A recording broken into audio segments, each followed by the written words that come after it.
Hi everyone, I'm Asako Hayashi-Takakura at UCLA. I'm going to show you how I created online Japanese language materials. The project consisted of pairing Japanese words and phrases with copyright-free images of the scenes from Studio Ghibli anime movies. The world-famous anime production company Studio Ghibli released copyright-free images for non-commercial use in 2020. Approximately 1,200 images from Ghibli films are available for creating learning materials. Prior to this project, students who took my elementary Japanese courses created their own vocabulary and grammar cards with the photos as an extra credit activity.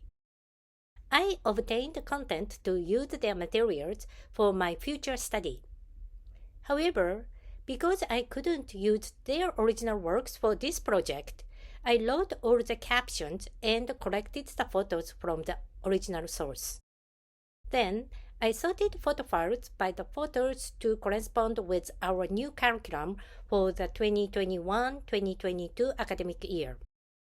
After the files were sorted and labeled, I created self-study materials for those who learned the same content using other textbooks. I sorted the files and created practice questions in a question bank's BrainLearn.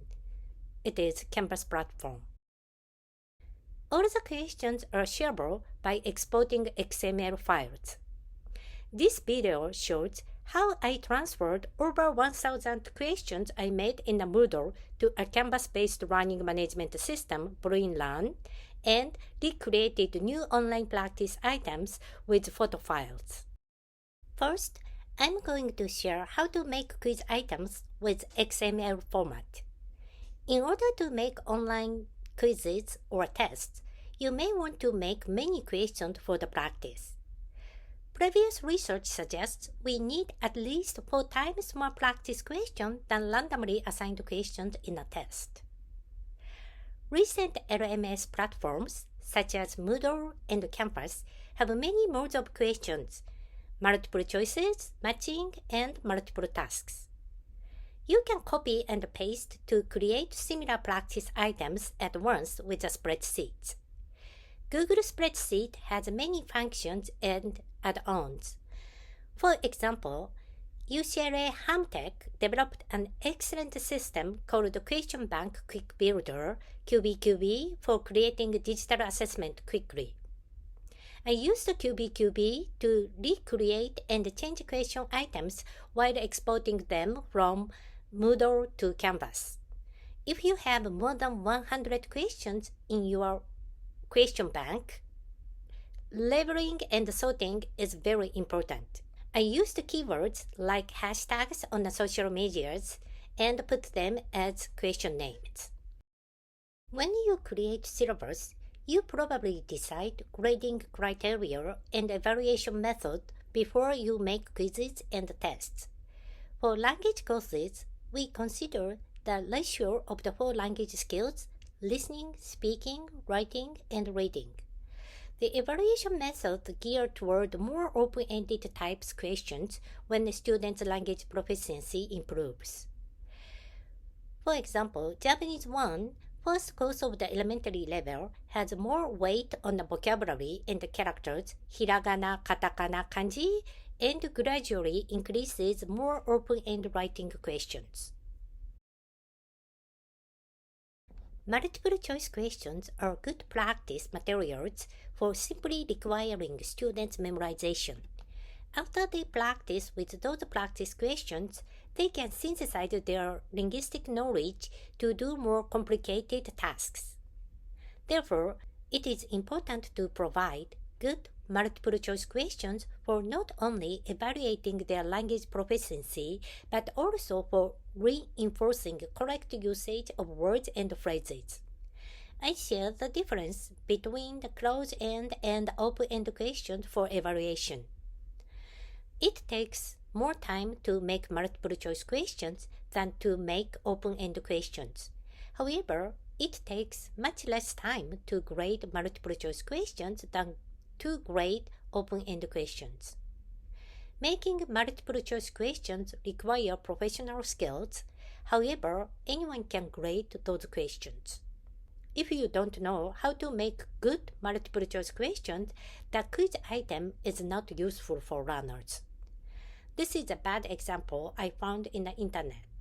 When we set distractors, wrong answers, we should choose the ones the learners might choose by mistake.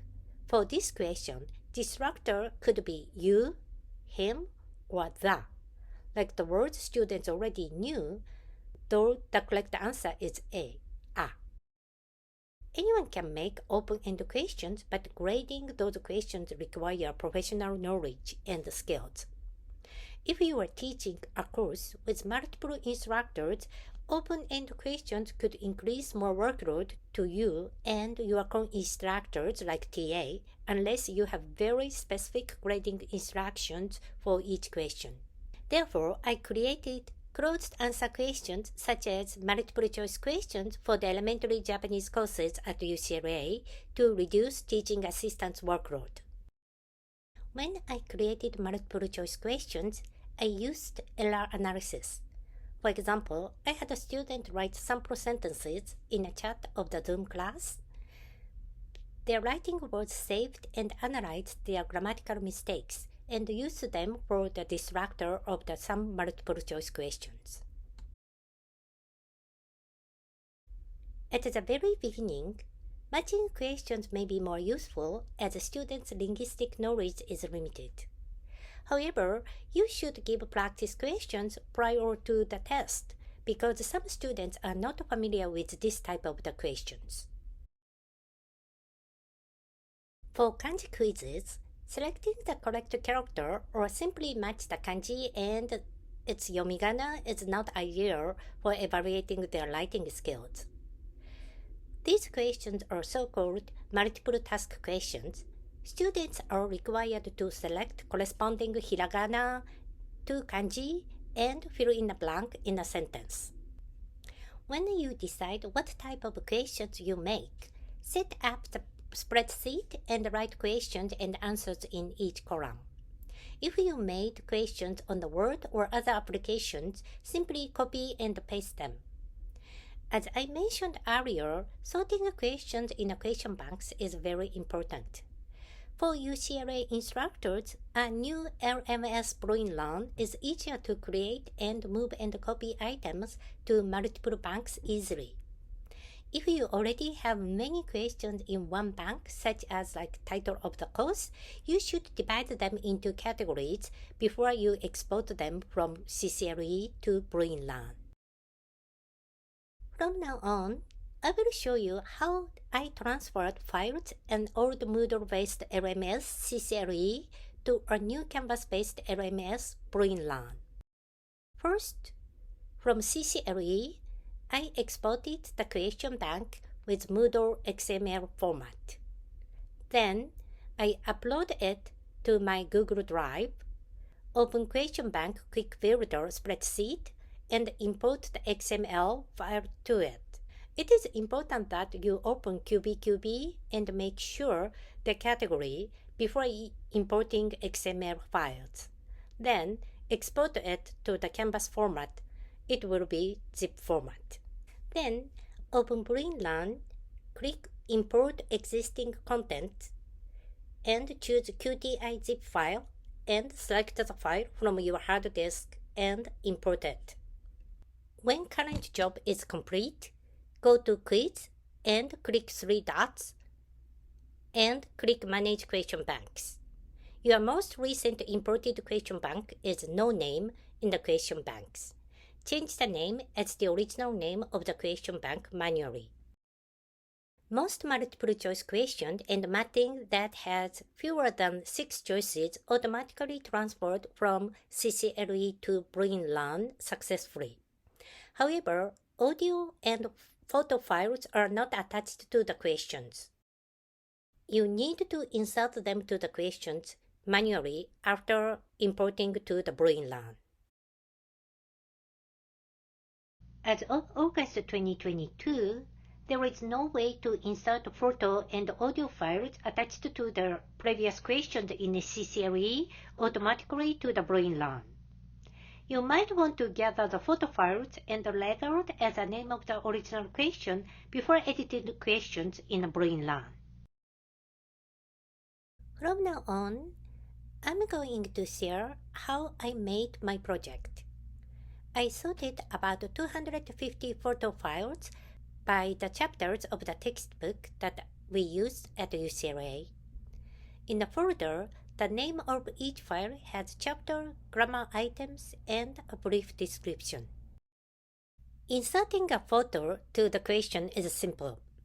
Click Insert Image, then click Upload Image. Then this screen will appear.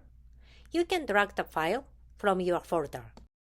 After inserting a photo, you can change the size as clicking Image option. After question banks are set up, you can create quizzes with them. It's important that you need to click Shuffle Answers, as the quizzes you made with QBQB or Canvas has the right answer on the top as default. You can create new questions for the quiz, or select questions from a single or multiple question banks. When you select questions from a specific question bank, select the question bank from quiz and choose how many questions from the bank is used for the quiz. When you want to test 10 items and want to pick 2 questions that are randomly selected from the Lesson 1 vocabulary question bank, you can set it by clicking Question Group and select the L1 vocabulary question bank and type the number of the questions you want from the bank. Then, for example, the quiz contains 10 questions from 3 question banks.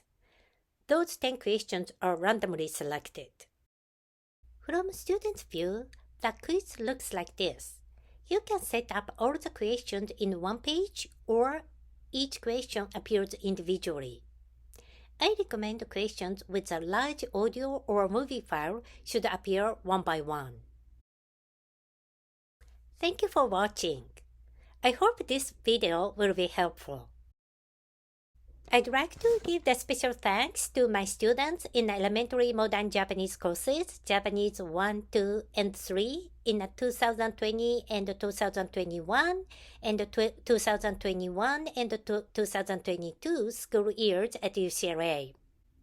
You survived online courses and you taught me a lot for improving my online teaching materials.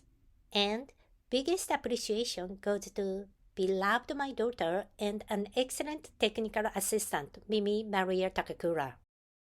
This project will be dedicated to Dr. Shigehito Menjo, who worked hard to develop online materials for the Japanese program at UCLA. Thank you.